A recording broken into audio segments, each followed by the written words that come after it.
Okay, she's rolling.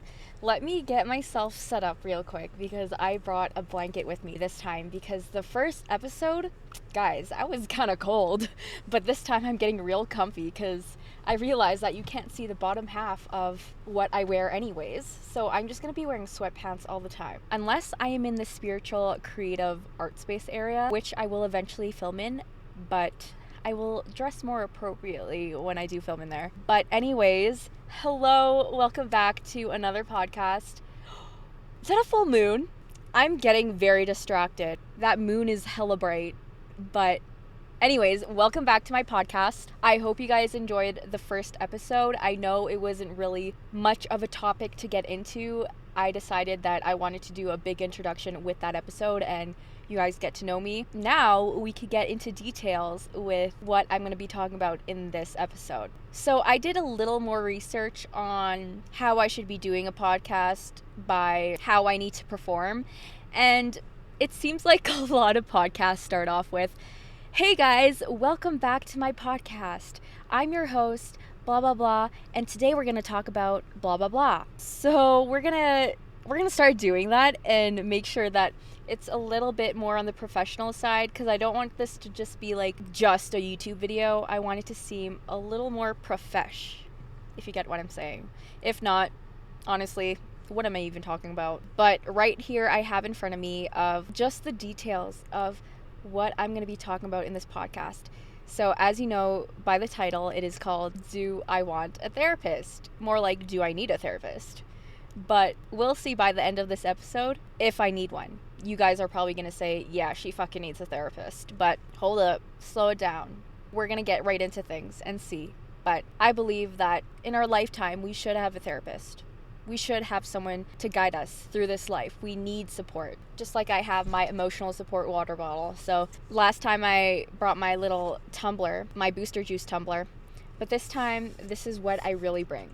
Like, this is what I carry around everywhere. I hope you guys have been loving this podcast. This is only my second episode, but it's just like, this is so fun. Who just gets to sit here and talk about how they feel or like what's on their mind? Anybody who does a podcast. So we're just going to get right down and dirty with it. And by that, I mean get into the details of a little story time. So when I was a teen, I should say, I was a little troublemaker. I don't know if that had to do with my surroundings or just how I was raised, but it made me into a little troublemaker. But I wasn't that bad, okay?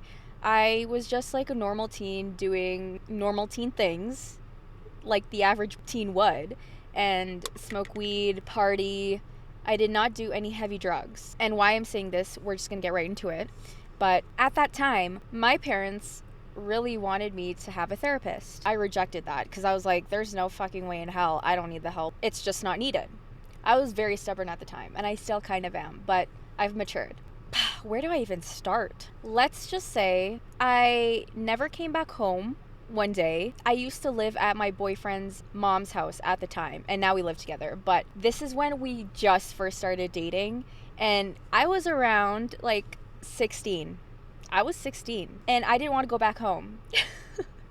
Yeah, we are going deep. We are going very deep into the details and tell you guys about my life because this is the only way I can really talk about my life, and I want you guys to know where I got to and where I am now with my journey. So I decided not to go back home because I was held in a very toxic household. And I don't know if it was just like an immigrant thing where a lot of Asian parents are strict like that. But seeing my friends that were also Asian, I was so surprised because their parents were not strict like how my parents were. And it just put me in so much shock because I thought every parent was the same. And also, I just want to say that I'm not trying to bash my parents here. Like, we're on good terms now. But this is just how they were raised. This is how they were taught. Just a lot of things back in the day, I had no control. And I decided that day I left was the day I had control. Also, I just want to say if the lighting does change, it's because of the sunset, because it's going down, and I don't know if it's messing with the lighting. But anyways, this is when I said to myself, I don't want to be living in a toxic household anymore. I would off myself if I end up staying here. So I had to do something. I had to not even move out. I just had to stay at my boyfriend's place, which his name is Braden. And to this day, I am still with him. And surprisingly, my family and him get along very well. But we're going to go back to the very beginning of what happens when I was forced to go to therapy. So my mind at that time, I was in a very dark place. Even when I was dating him at the very beginning, I was at a very dark place. Even before then too, I wanted to, and it was not a good time. At the time, my parents still wanted to keep in contact with me, even though I was a little shit. But I needed to set boundaries for myself. Even though that I still had some type of connection with them, it wasn't healthy for me to be talking to them every day. The day that I decided to have a call with my mom and see how things were, she really wanted me to have a therapist. I could just think about it right now and seeing where I would be if I had a therapist like that, I would just peace out because I would not be able to handle a therapist like that. The day I decided where I said, okay, fine, I will go see this therapist because apparently I need help. And at the time, I kind of needed help, but I was so young. My brain wasn't really developed and I didn't know much better other than I'm just going to sit here, not really talk about my feelings because also at the time my feelings were a little invalidated. But I'm just going to go talk to this random person and tell her why I haven't been seeing my family or why I haven't moved back in. Because also my parents wanted me to move back in too, and I didn't want to. I stayed there for a couple of months, and it was the best decision I have ever made because I don't know where I would be or if I would even be here. Wow, she's getting a little deep into it. So I walk into the clinic, and there I am. I did the damn thing, and I was like, I'm here to talk to a therapist because my parents told me I needed a therapist. Honestly, I don't remember a lot of it because everything back then was such trauma to me, and as much as I don't really like talking about it, it's kind of funny now that it's all done and over with and so much things have changed. But I talked to this lady. She's probably in her 60s, late 60s, not gonna lie. She looked pretty old. And the first thing she says to me, hi there. Okay, she didn't talk like that, but she was just pretty much explaining, I am someone who wants families to come together because I believe that families should always have a true connection because that's what you will have in the end. And don't get me wrong. That's not a lie. I mean, who really is going to be there in the end for you? Who's going to be beside your deathbed? At the time, I was like, you don't understand. You don't understand. And then she kept going on about, I am a religious Catholic person. Oh, okay. There's something about religious people. I'm not saying all because I know many religious people that are actually very nice. And she was very nice too. But she had this certain rule book that what goes her way must go her way. And if it didn't, it wasn't right.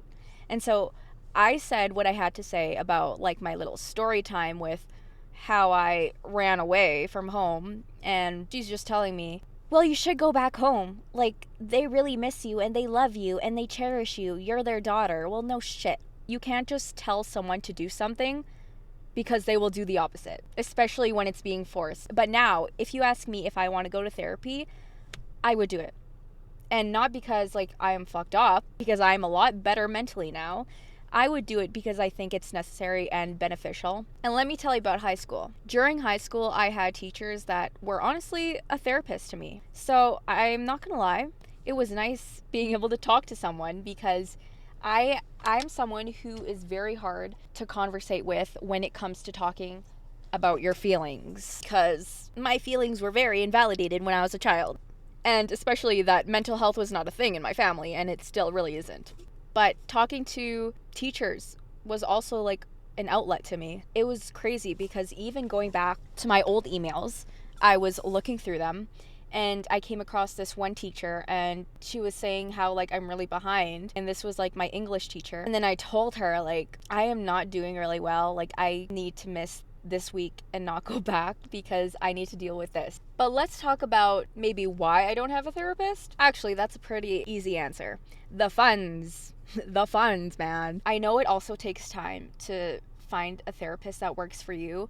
And obviously, the one I had, my first ever therapist, was not someone that I could connect with. So that's probably the reason why I didn't want to go back to therapy, because I thought every therapist was the same. In 2017, I kind of started listening to a bunch of self development, mental health books. And that's when my mom decided to bring me to like a motivational speaker in Las Vegas. No, was that Las Vegas? No, in New York, okay?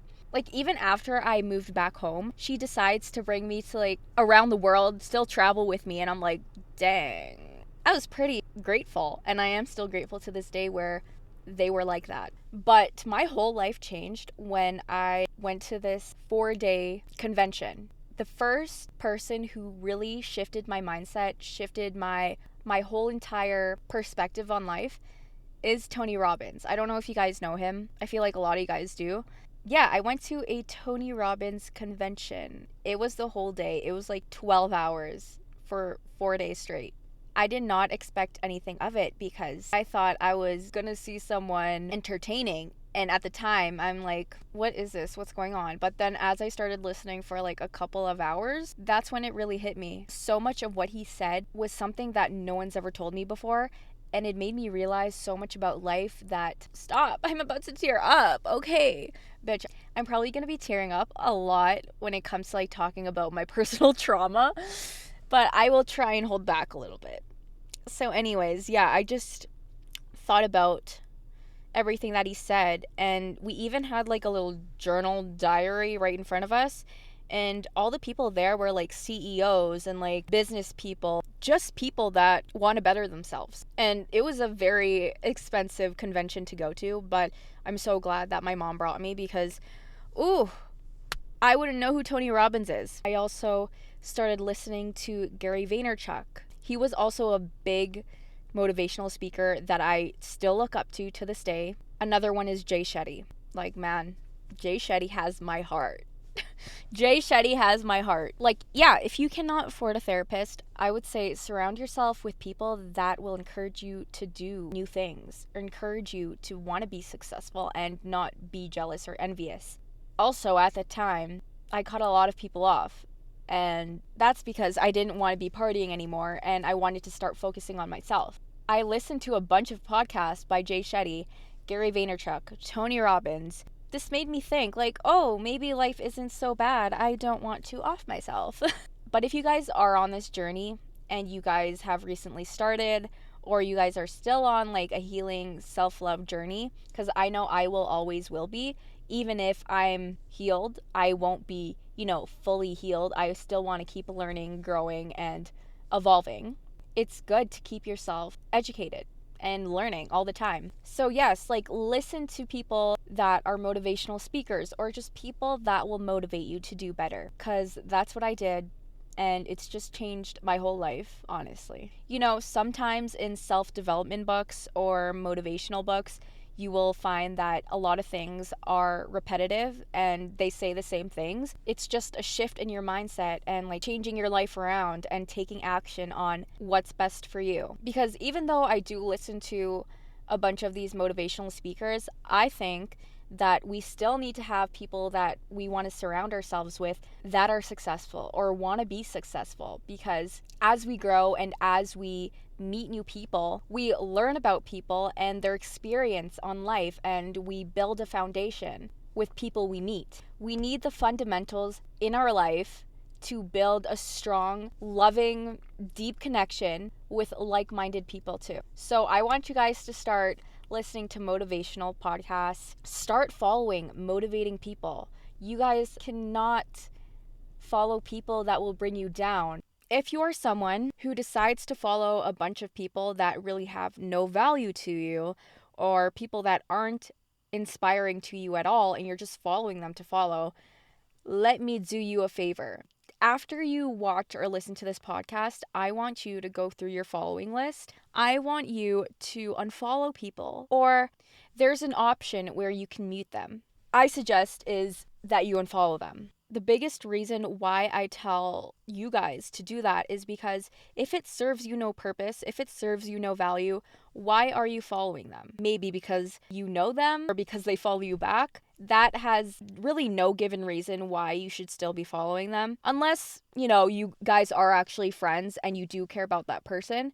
But for me, I mean, I do still follow quite a bit of people from high school, but they're the people that I don't mind following. But anyways, moving on to why you need to unfollow these people that don't inspire you is because it drains you. You use social media for what? It is a tool. It is a tool for you to learn what you can learn from other people. Honestly, this kind of sounds crazy, but I feel like I am a therapist for you guys because I've learned like so much about everything due to my past trauma and what I've learned. Going back to what I said, unfollow people that do you no good. Point blank, period. One book that really helped me to be my best self was How to Win Friends and Influence People. That's the first book I've ever read. Also, another good one is everyone has to read this book because if you haven't, girl, guy, you are missing out. But The Power of Now by Eckhart Tolle. I kid you not, without these very popular authors, even though they might be a little overrated nowadays because everyone talks about them or talks about a book, they're not lying though. They're really not lying about like these are the books you should read because they are life-changing. So, The Power of Now, How to Win Friends and Influence People, and Think and Grow Rich. Those were like the first 3 ever books I read to build a connection with myself, build a connection with my surroundings, and learning to live a life that you deserve and how to navigate through your life with all these tips and tricks that they tell you. And right now I'm reading Atomic Habits. I'm kind of late on that, but I will not lie. I'm going to expose myself here, but I am very bad at time management but recently I've been on a roll with being able to do the things that I need to do and not procrastinate. So 2023 is going to be my year with being able to change my old habits and turn these habits into something valuable and to turn them into something achievable. Yeah, all I can say is that if I ever do end up having a therapist, I would have to make sure that I would be able to connect with them. And I know it's going to take a few tries, maybe more than a few. If it's going to help me, I know I shouldn't give up on myself because there are probably plenty of you that have tried therapy and you think it's not for you. Your feelings are validated. I want a therapist who actually listens and appreciates what I have to say. I don't want to hear like the same bullshit advice that everyone else would say. I want them to be able to blow my mind. And maybe not every therapist can do that, but I'm sure if I were to keep looking and if I were to be very patient, I know I can find that right one. Also, I already said it before, I already mentioned it, but I really want a life coach. But they're so expensive. If I were to have any life coach in the world, I'd probably have Tony Robbins as my life coach. I just hate the fact that people say like, oh, he's a scam. Anyone nowadays can sell you anything. Okay, and then people will call you out and say, oh, they're a scam. Let me just tell you, this world that we're living in, it is turning to a metaverse. If you guys are still clueless, get out of that rock. You are still living under a rock and not realizing what's yet to come because everything is gonna be on the internet, which is kind of scary, to be honest with you. Like, everything now that we do in person, we can do that in the metaverse. I don't want to be in the metaverse. I still want to be doing things. I still want to be getting my groceries. I still want to be like talking to real life people. Even though you can talk to real life people in the metaverse, it's not like they're all fake, but you need that social human interaction. I don't want to be going to a virtual spa. I don't want to be going to a virtual library to read a virtual book. I want to actually hold a book. There's just so many things that are changing in this world right now. I'm scared. I'm already scared of like the next generation. You know, I'm not part of the generation that does like the whoa. I am a 90s baby, and for people who are turning 25, me, and people who are a lot older, we never had this technology shit. We just lived in a world where we would talk to our neighbors and play with them because that was the normal way of doing things back then. And talking to them without, hiding behind a screen. Anyways, I think I am done here. I think I'm done here. I literally listened to a bunch of other podcasts this morning, and this is not how they end their podcast. I hope you guys enjoyed this podcast episode, but I know this was a very deep podcast episode that I really got into real quick. I think that's okay.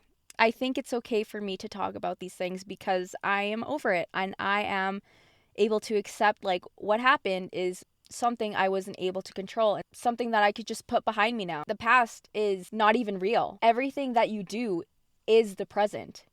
And this is another topic I can talk about is spirituality, which I'm really going to get into, and that will be for the next few episodes or whatever, but you need to open up your third eye to be able to understand. If you guys enjoyed this podcast, let me know down below. Comment down below, give me a message through Instagram, and you guys can give me more podcast episode ideas that I can talk about, or just let me know if you vibe with this kind of podcast. Proud of myself, pat on the back for the second episode that I have completed, and you guys are not ready for all the childhood trauma that I dealt with. And I'm not saying like, oh, she has it worse. I'm just, talking about what I went through, talking about like the outcome of the issues that I faced to get to where I am today, and being able to change my perspective on life and know that it takes a lot of energy for you to control things that you can't control. I will have all my socials linked down below. Don't forget, I always have a new podcast episode every Monday and a new YouTube video up every Friday. If you don't see a video up on one of those days, I might have got behind track or something, but just so you know, I will always be catching up and making sure that I still have a video up if it's not on that certain day. But I am keeping myself disciplined to what I say now, because I don't want to just say things and then it doesn't happen, or like I don't want to disappoint you guys. Thank you guys for listening, watching, wherever you are. See you guys next Monday.